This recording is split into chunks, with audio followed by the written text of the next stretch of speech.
सभी को नमस्कार। आपका योगा विद प्रखर में बहुत बहुत स्वागत है। अगले 15 मिनट हम उन एक्सरसाइज को फॉलो करेंगे जो हर किसी को करने चाहिए। अभी आप अपना सेटअप लगा लीजिए, मैट पर खड़े हो जाइए और कमर पर हाथ रखते हुए इस तरह से गर्दन को आधा आधा गोल घुमाएंगे। और जिन लोगों को गर्दन से रिलेटेड कोई समस्या नहीं है वो पूरा गोल घुमा सकते हैं दोनों दिशा में। शुरुआत आपको 15 काउंट से करनी है और धीरे धीरे आपको गर्दन को गोल घुमाना है। इसको करते समय ध्यान रहे कि आप अपना पूरा ध्यान गर्दन पे ही रखेंगे। चलिए 2 1 0 रुक जाइए। गर्दन की एक्सरसाइज के बाद अभी हम उंगलियों पे आएंगे। तो उंगलियों को इस तरह से आपको स्क्वीज़ करना है, इस तरह से जैसे आपने किसी चीज़ को एकदम नोच रहे हैं। तो इस तरह से करने से आपकी उंगलियों में जो ब्लड का प्रेशर है, फ्लो है, वो बढ़ जाएगा और आपके कोई भी परेशानी होगी उंगली से रिलेटेड वो सही हो जाएगी। अभी इसके बाद अंगूठे को उंगलियों में फंसा के कलाई को गोल घुमाइए। ध्यान अपना पूरा कलाई के गोल घूमने पे ही रखना है। आखिरी 3 2 1 दूसरी दिशा में घुमाइए 10 काउंट्स के लिए। 10 9 8 7 6 5 4 3 2 1 रुक जाइए। उंगली के बाद कलाई के बाद अभी कोहनी पे हम आ रहे हैं। तो कोहनी की एक्सरसाइज आप कुछ इस तरह से करेंगे 10 काउंट के लिए। तो सांस गहरा भरते छोड़ते आपको पूरा ध्यान अपना कोहनी पे रखना है। इसका एक वेरिएशन आप इस तरह से भी कर सकते हैं, कोहनी को बाहर निकाल के। तो धीरे धीरे आप इसकी काउंटिंग बढ़ा लेंगे। शुरुआत आप इसी से ही करेंगे। 3 2 1 हाथ के मूवमेंट कंप्लीट हो जाने के बाद अभी हम कंधों के मूवमेंट करेंगे। उंगलियों को कंधों पे लगा के इस तरह से गोल घुमाइए। ध्यान रहे कि कोहनी मिलानी है आगे की तरफ, फिर सांस भर के कोहनी ऊपर ले जानी है। जब आप ऊपर लेके जाएंगे तो हाथ इस तरह से टकराएगा। फिर सांस छोड़ते हुए कोहनी को नीचे की तरफ लेके आएंगे, फिर कोहनी मिलाएंगे। फिर इसी तरह से आपको सांस भरते छोड़ते लगातार अपने शोल्डर का मूवमेंट करते रहना है। जिनका बेड पोस्चर है इससे सही हो जाएगा। दूसरी दिशा में भी कर सकते हैं आप, अगर आपको कोई बैक पेन या सर्वाइकल का पेन नहीं है, वरना आप पीछे वाली दिशा में ही करते रहें। 17 16 15 14 13 गहरा लंबा सांस भरते छोड़ते रहो। कोहनी पूरी प्रॉपर मिलाइए और पीछे हाथ टकराने चाहिए, इस बात का विशेष ध्यान रखें। 5 4 3 2 1 रिलैक्स। अभी अगली एक्सरसाइज हम करेंगे ताड़ासन। सम स्थिति में इस तरह से आके खड़े हो जाएं। धीरे धीरे दोनों हाथों को ऊपर ले जाएं। हथेली की दिशा ऊपर रखते हुए ऊपर दोनों हाथों को मिलाएंगे। फिर फिंगर लॉक करके हथेली ऊपर और धीरे धीरे एड़ियों को उठाएंगे। अपने पूरे शरीर को खींचिए, जितना पॉसिबल हो सकता है उसको खींचिए। एड़ी को, घुटनों को, कमर को, कंधों को, कंधे ऊपर उठाइए, लिफ्ट करिए। और अपने एल्बो को जितना पॉसिबल हो सकता है आप अपने हाथ को ऊपर की ओर स्ट्रेच करिए, जिससे आपका स्पाइन पूरा खिंचेगा। गहरा श्वास भरते छोड़ते रहिए, जिससे हर श्वास आपके स्पाइन तक, हर एक वर्टेब्रा तक पहुंचेगा। तो आपको ब्रेन में अच्छा फंक्शनिंग देखने मिलेगा इससे। धीरे धीरे नीचे आ जाइए, जिस तरह से गए थे उसी तरह से नीचे।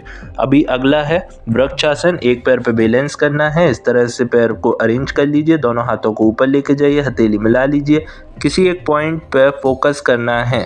सांस गहरा भरो छोड़ो। आखिरी 25 काउंट के लिए हम इसी तरह से पोस्चर को होल्ड रखेंगे।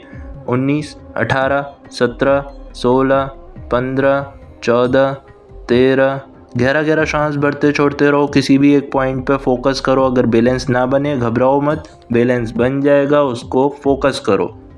5 4 3 2 1 धीरे धीरे अपने हाथों को नीचे ले आएंगे, पैर को नीचे ले आएंगे। दूसरे पैर से अभी करना है, दूसरे पैर से भी बैलेंस बनाना है। दोनों हाथ को ऊपर लेके जाइए, हथेली मिलाइए। ध्यान ये रखना कि आपकी कोहनी एकदम लॉक रहे, स्ट्रेट रहे हाथ, और सांस आपका गहरा भरना छोड़ना है। लगातार आप इस तरह से अभ्यास करते रहें। जो लोग इसका रेगुलर अभ्यास करेंगे उनका जो कंसंट्रेशन लेवल है वो बढ़ जाता है, क्योंकि जब आपका मन शांत होता है तो आपका बॉडी हिलता नहीं है। उसी तरह अगर आप अपने बॉडी को साध लें, बॉडी को बैलेंस कर लें, तो आपका मन भी हिलेगा नहीं।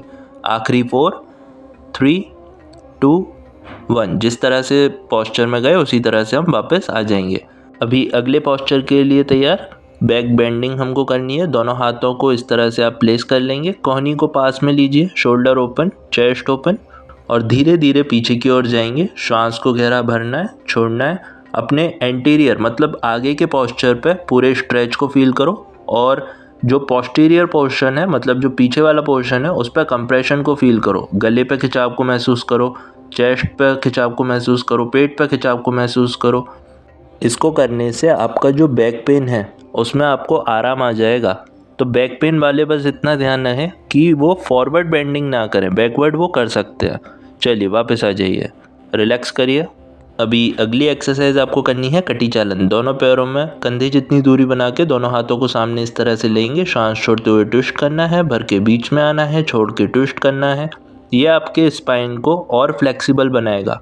जितना आपका स्पाइन फ्लेक्सिबल होगा उतने ही लंबे समय तक आप यंग रहेंगे। तो हर एक एक्सरसाइज में आप देखोगे तो 5 मूवमेंट्स ही देखने मिलेंगे, या तो फॉरवर्ड बेंडिंग या बैकवर्ड बेंडिंग, साइड बेंडिंग दोनों तरफ, या ट्विस्टिंग या स्ट्रेचिंग। तो ताड़ासन में हम स्ट्रेच कर चुके हैं, अभी हम ट्विस्टिंग कर रहे हैं। गर्दन, उंगली, कोहनी, कंधे का करने के बाद हम स्पाइन पे आए और अब हम आ रहे हैं घुटनों पे। दोनों हाथों को घुटनों पे इस तरह से लगाएं और घुटनों को गोल घुमाएं। ध्यान ये रखना, अगर आपके घुटने में ज़्यादा तकलीफ़ है ना तो इस एक्सरसाइज को नहीं करना है, तब आप ये वाली छोड़ सकते हैं।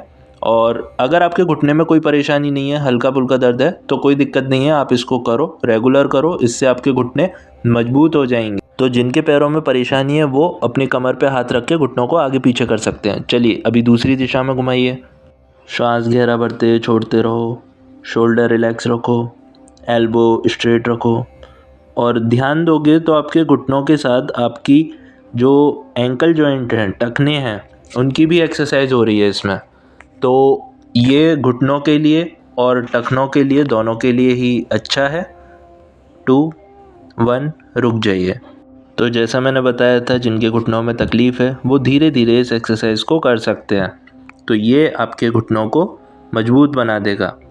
16, 15, 14 साइड व्यू से आप देख सकते हैं। 11, 10, 9, 8 सांस छोड़ते हुए नीचे जाना है, भरते हुए ऊपर आना है, ध्यान रखना है इस बात का। 2, 1 रुक जाइए, अपनी जगह पर अभी बैठ जाइए और दोनों पैरों को सीधा करके अपने एड़ी का और टखनों का एक्सरसाइज करेंगे, दर्द दूर करेंगे। तो पैर के पंजों को सामने इस तरह से रख के आगे पीछे करते रहिए। जब आप इसको आगे पीछे करेंगे तो अगर आपके घुटने में तकलीफ़ है ना तो वो ठीक हो जाएगी, आपके एड़ी में दर्द होता है वो ठीक हो जाएगा, टखनों में दर्द होता है वो ठीक हो जाएगा। अभी इसको गोल घुमाइए। इस वीडियो में तो आपको कम कम करके दिखाया है, आप इसको ज़्यादा भी कर सकते हैं। एक बार आप जब इससे हैबिचुअल हो जाए, शुरुआत आप इसी वीडियो से करें, फिर जैसे जैसे आपको हैबिट हो जाए, आपको याद हो जाए सारे क्रम, तब आपको फिर इसके रेंज बढ़ा लेनी है। जैसे अगर आप 30 कर रहे हैं तो 60 करें, फिर 90 करें। तो इस तरह से जितना आप ज़्यादा करेंगे उतना आपको आराम आएगा। अगली एक्सरसाइज घुटनों के लिए है।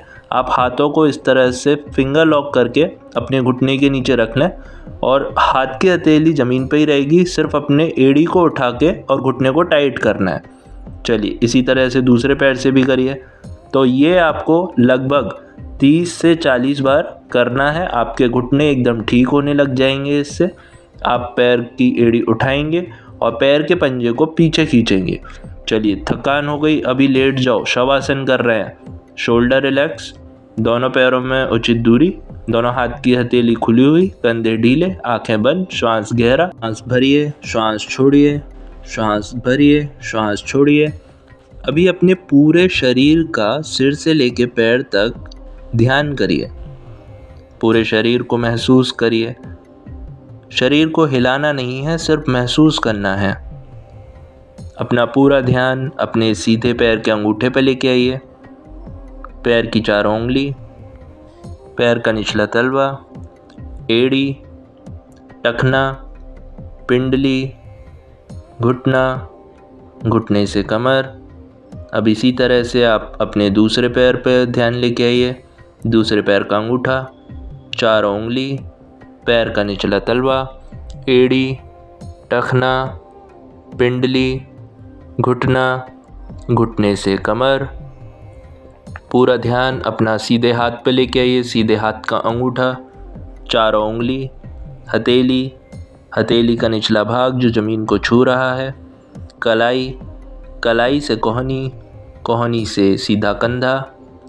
अब दूसरे हाथ पे ध्यान लेके आइए, दूसरे हाथ का अंगूठा, 4 उंगली, हथेली, हथेली का निचला भाग, कलाई, कलाई से कोहनी, कोहनी से कंधा, दोनों कंधे, दोनों पीठ, पूरी कमर।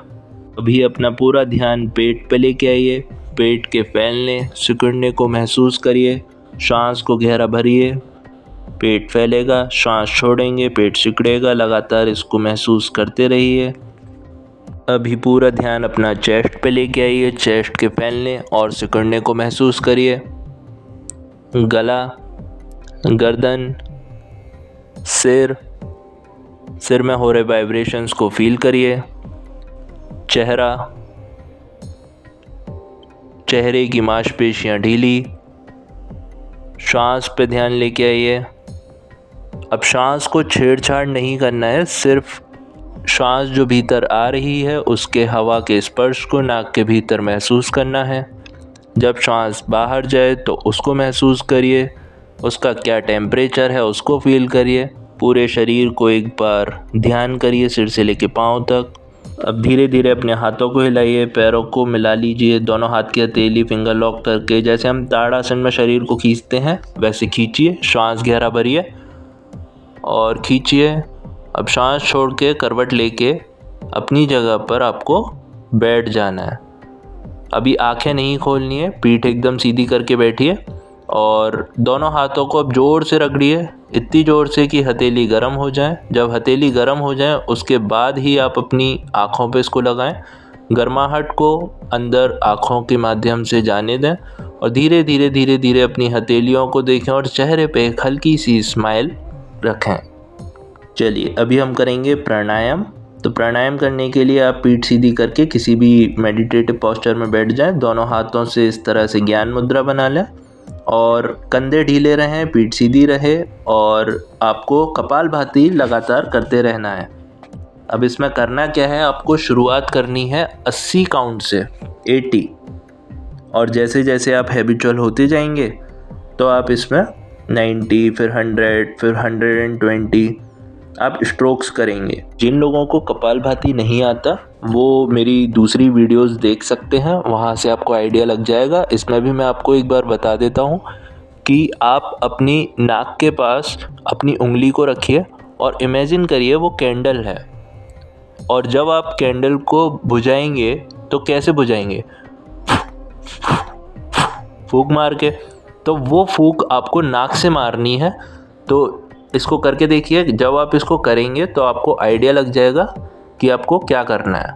जब आपके काउंट्स कंप्लीट हो जाएं, एक गहरा श्वास छोड़ें और फिर श्वास गहरा भर के कुछ देर रुकें। अपने शरीर में हो रहे चेंजेस को फील करिए। अपनी बंद आँखों के सामने जो अंधेरा है उसको महसूस करिए, अपनी श्वास को महसूस करिए। अगला प्राणायाम है भस्त्रिका। आप दोनों हाथों को इस तरह से रख लेंगे, कोहनी बाहर निकली रहेगी और श्वास को जोर से भरना है, जोर से छोड़ना है, जोर से भरना है, जोर से छोड़ना है। लगभग आप 20 स्ट्रोक इस तरह से करेंगे और उसके बाद एक गहरा सांस छोड़ेंगे, सांस फिर लेफ्ट नॉस्ट्रिल से भरेंगे और राइट से छोड़ देंगे। ये हुआ कंप्लीट एक राउंड। थोड़ी देर आईब्रो पे ध्यान लगाएंगे और इस तरह से आपको 4 से 6 राउंड करने हैं। इसके बाद आ जाइए अनुलोम विलोम पे। तो अनुलोम विलोम में आपको अपने हाथ से इस तरह से ज्ञान मुद्रा बना के घुटने पर रख लेनी और दूसरी तरफ हाथ को इस तरह से प्लेस करना है। ध्यान ये रखना कि हाथ एकदम सीधा रहे और लेफ़्ट से स्टार्ट करिए और राइट से धीरे धीरे छोड़ना है और जब भी ख़त्म करेंगे राइट पे ख़त्म करेंगे। तो सांस को धीरे धीरे धीरे भरो, ऐसे भरो कि जैसे एक कॉटन का थ्रेड अंदर जा रहा है और वो टूटना नहीं चाहिए और फिर उसी तरह से दूसरी नॉस्ट्रिल से उसको बाहर निकालो। तो सांस झटके वाली नहीं होनी चाहिए, धीरे धीरे होनी चाहिए, गहरी सांस होनी चाहिए।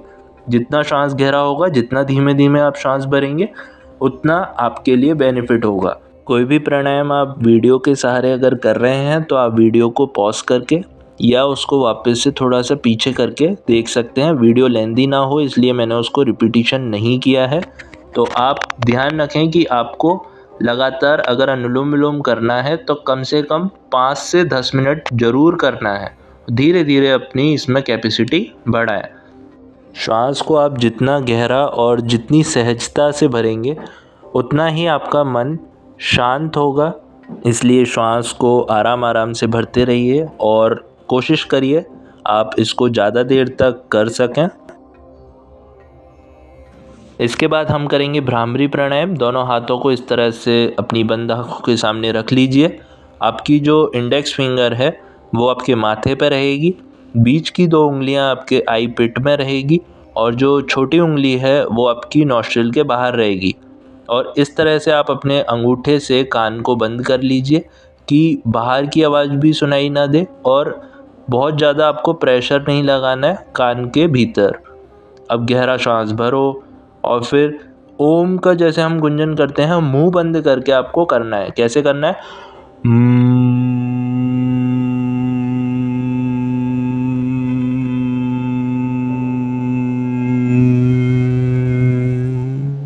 और सिर में हो रहे वाइब्रेशंस को फील करेंगे। अब आखिरी काम आपको करना है कि मैट को सही जगह पर रोल करके रख देना है। ये बताता है आप कितने डिसिप्लिन्ड हैं। और इस वीडियो को ज़्यादा से ज़्यादा शेयर करिए जिससे बाकी लोग भी हेल्दी रह सकें। Thank you.